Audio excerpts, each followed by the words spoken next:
தமிழ் வாசகர்களுக்கும் வரலாற்று புதினம் எழுதும் எழுத்தாளருக்குமே வந்துட்டு ஒரு தீரா காதல் அப்படின்னு தான் சொல்லணும். ஏன்னா வரலாற்று புதினங்கள் எப்போவுமே தமிழ் வாசகர்களுக்கு ஒரு மிகப்பெரிய தீனி போட்டிருக்கு. அதே மாதிரி அதுக்கு எடுத்துக்காட்டாக வந்து பார்த்திங்கன்னா நம்ம சாண்டிலன் இருக்கார், கல்கி கிருஷ்ணமூர்த்தி அவர்கள் இருக்கார். ரீசெண்டாக வந்துட்டு சு வெங்கடேசன் அவருடைய வேல்பாரி மிகப்பெரிய வெற்றி அடைஞ்சு இன்னும் நிறைய பேர் அந்த புத்தகத்தை வந்து வாங்கி வாசிச்சுட்டே இருக்காங்க.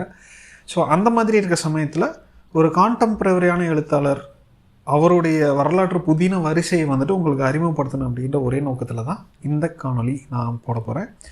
வணக்கம் வணக்கம் வணக்கம் மக்களே, நான் பிரதீப். இது சென்னைக்காரன் யூடியூப் சேனல். இதுதான் முதல் தடவை நீங்கள் இந்த சேனலுக்கு வரீங்க அப்படின்னா மறக்காமல் சப்ஸ்கிரைப் பண்ணிடுங்க, பெல் ஐக்கானை வந்து கிளிக் பண்ணிடுங்க. நான் பேச போகிற இந்த எழுத்தாளர் வந்து பார்த்திங்கன்னா கோகுல் சேஷாத்ரி. இவர் வந்துட்டு சோழர் காலத்து வரலாற்று புதின வரிசையில் வந்துட்டு ராஜகேசரி அப்படின்ற புதின வரிசையை வந்து எழுதிட்டு வர்றாரு. அந்த வரிசையில் 8வது புத்தகம் இந்த வருஷம் வந்து வெளியாகியிருக்கு. நிறைய தகவல்களும் அந்த சம்பவங்களும் வந்துட்டு விட்டாக தான் வந்து எனக்கு ஞாபகம் இருக்குது. ஸோ அதனால் மொத்த 7 புத்தகங்களையும் வந்துட்டு மறுவாசிப்பு பண்ணிக்கிட்டு இருக்கேன்.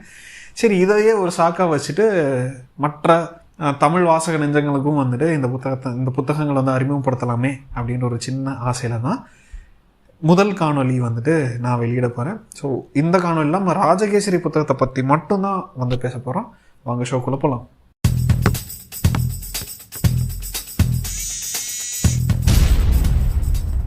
ஸோ ராஜகேசரி புத்தகத்தில் வந்து பார்த்திங்கன்னா இந்த கதை ராஜராஜ சோழர் வந்துட்டு தஞ்சை பெரிய கோயில் கட்டிகிட்டு இருக்கிற அந்த சமயத்தில் வந்துட்டு நடக்குது. அவருக்கு எதிராக வந்துட்டு சேர நாட்டில் சதி நடக்குது அவரை கொல்றதுக்கு.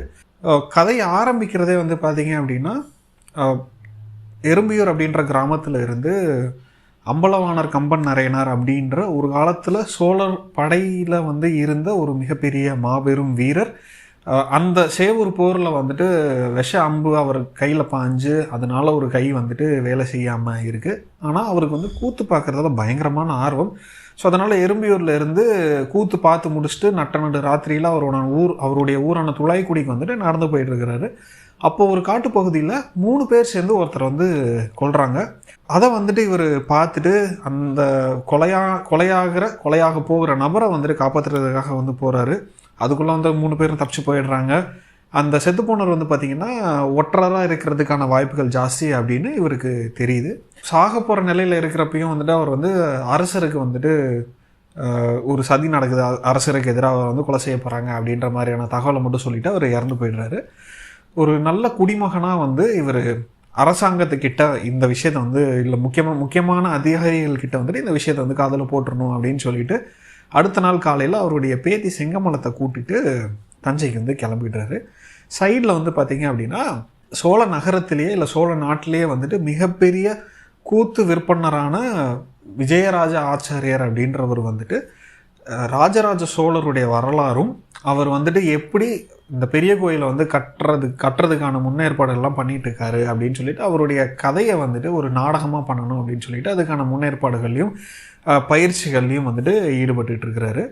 இன்னொரு சைடில் வந்து ராஜராஜ மாராயர் அப்படின்றவர் வந்து சோழர் படை தளபதி, அதுவும் இல்லாமல் ஒற்றர் படையுடைய தளபதியும் கூட அவர் தான்.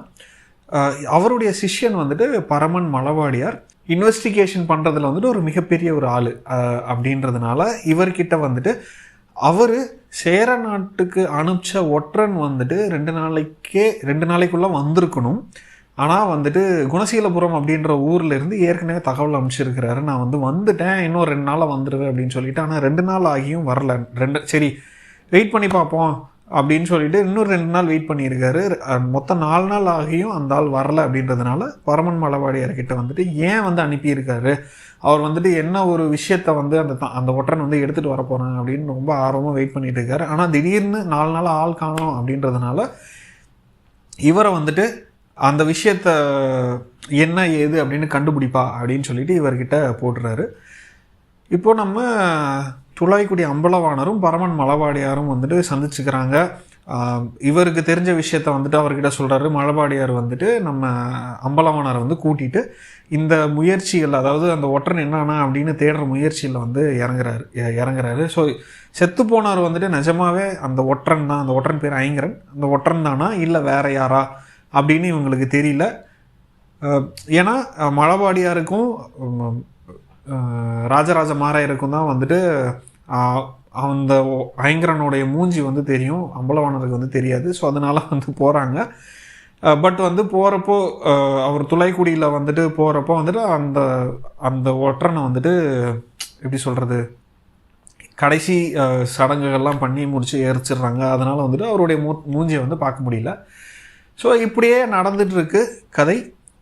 கடைசியில் வந்து கிட்டத்தட்ட கடைசியில் நெருங்குறப்ப தான் வந்துட்டு எங்கே இருந்து ராஜராஜ சோழரை வந்து கொல்லக்கூடிய சதி நடக்குது. ஏன்னா கடைசி வரைக்கும் யார் கொல்ல போகிறாங்க, எப்படி கொல்ல போகிறாங்க அப்படின்றது தேடிட்டு இருக்க அவங்களுக்கும் தெரியாது, படிச்சுட்டு இருக்கிற நம்மளுக்கும் தெரியாது. ஸோ அந்த மாதிரி ரொம்ப இன்ட்ரெஸ்டிங்காக வந்துட்டு எழுத்தாளர் இந்த கதையை வந்துட்டு எழுதியிருக்காரு அப்படின்னு தான் சொல்லணும்.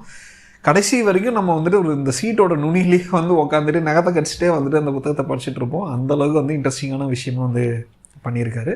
எழுத்தாளரை பற்றி சொல்லணும், குறிப்பாக இந்த கதையை பற்றி சொல்லணும் அப்படின்னா, நான் ஏற்கனவே சொன்ன மாதிரி உங்களுக்கு வந்து இந்த புத்தகத்தை படிக்க ஆரம்பிச்சிட்டிங்க அப்படின்னா முடிக்காமல் அந்த புத்தகத்தை கீழே வைக்க மாட்டீங்க. அந்த அளவுக்கு இன்ட்ரெஸ்டிங்காக நிறைய விஷயங்கள் வந்துட்டு எழுதியிருக்காரு. அதே மாதிரி நீங்கள் வந்துட்டு இப்போது பொன்னியின் செல்வன் நீங்கள் படிக்கிறப்போ வந்துட்டு தஞ்சையும் சோழ நாடும் வந்துட்டு எப்படி இருக்குன்னு சொல்லிட்டு நீங்களே வந்துட்டு ஒரு மனக்கோட்டை கட்டியிருப்பீங்க இல்லையா? ஸோ அதே மாதிரி கோகுல் சேஷாதிரி அவர்களுடைய இந்த புத்தகத்துலேயும் தஞ்சை வந்துட்டு எப்படி இருக்கும், என்னென்ன தெருவெல்லாம் இருக்கும், எந்த தெருவில் எந்த மாளிகை இருக்கும், எந்த தெருவில் வந்துட்டு அங்காடி இருக்கும், எந்த தெருவில் வந்துட்டு என்ன நடக்கும் அப்படின்னு சொல்லிட்டு ரொம்ப விரிவாக நிறைய விஷயங்கள் வந்து சொல்லியிருப்பார். ஸோ அந்த காலத்து தஞ்சையே வந்துட்டு உங்கள் கண் முன்னாடி வந்துட்டு அவருடைய எழுத்துக்கள்னால வந்து நிப்பாட்டி இருப்பார். ஸோ அது வந்து ரொம்பவே ஒரு பெரிய விஷயம். அதே மாதிரி இன்னொரு விஷயம் என்ன அப்படின்னு பார்த்தீங்கன்னா, வழக்கமாக மற்ற வரலாற்று புதினங்களில் இருக்கிற மாதிரி இளவயது கதாநாயகரும் காதல் வசனங்களும் காதல் காட்சிகளும் வந்துட்டு இந்த கதையில் இருக்காது. ஒரு கதாநாயகர் வந்து பார்த்தீங்க அப்படின்னா அவருக்கு வந்துட்டு 50 வயசு 50-60 வயசு இருக்கக்கூடிய ஒரு வயதானவரும், இன்னொரு கதாநாயகர் 35-40 வயசில் இருக்க ஒரு மத்தியம வயதை சேர்ந்தவர். ஸோ அதனால் காதல் காட்சிகள் ரொம்ப இருக்காது. இன்னும் படம்ன்றேன் பாருங்களேன். ஸோ எனக்கு வந்து இந்த கதை படிக்கிறப்போ ஒரு படம் மாதிரி தான் வந்து மனசில் விரிஞ்சிருக்கு. அந்தளவுக்கு வந்து ரொம்ப இன்ட்ரெஸ்டிங்காக எழுதியிருக்காரு இந்த எழுத்தாளர். உங்களுக்கு வாய்ப்பு கிடைத்தால் ராஜகேசரி புத்தகத்தை வந்துட்டு மறக்காமல் வாங்கி படிங்க. இவர் வந்துட்டு ஃபேஸ்புக்கில் ரொம்ப ஆக்டிவாக இருக்கார். இவருடைய புத்தகங்கள் வாங்குறதுக்கான லிங்க்குமே இவருடைய ஃபேஸ்புக் பேஜில் இருக்கும். நீங்கள் அங்கேயுமே போயிட்டு நீங்கள் வாங்கலாம். அந்த லிங்க்கையும் அவருடைய ஃபேஸ்புக் பேஜையும் வந்துட்டு நான் என்னுடைய டிஸ்கிரிப்ஷனில் கொடுக்குறேன், நீங்கள் அங்கே போய் செக் பண்ணலாம். ஸோ இது வந்து இந்த புதின வரிசையில் முதல் புத்தகம் மட்டும்தான். இதில் வந்து இன்னும் 7 புத்தகங்கள் இருக்குது. இந்த 7 புத்தகங்களும் நான் எப்போல்லாம் வாசித்து முடிக்கிறேன்னா அப்போல்லாம் வந்துட்டு அதுக்கான காணொலிகள் வந்து நான் போடுறேன். அடுத்த புத்தக ரிவ்யூவோட மறுபடியும் நான் உங்களை சந்திக்கிறேன். அதுவரை உங்களிடமிருந்து விடைபெறுவது பிரதீப். நன்றி, வணக்கம்.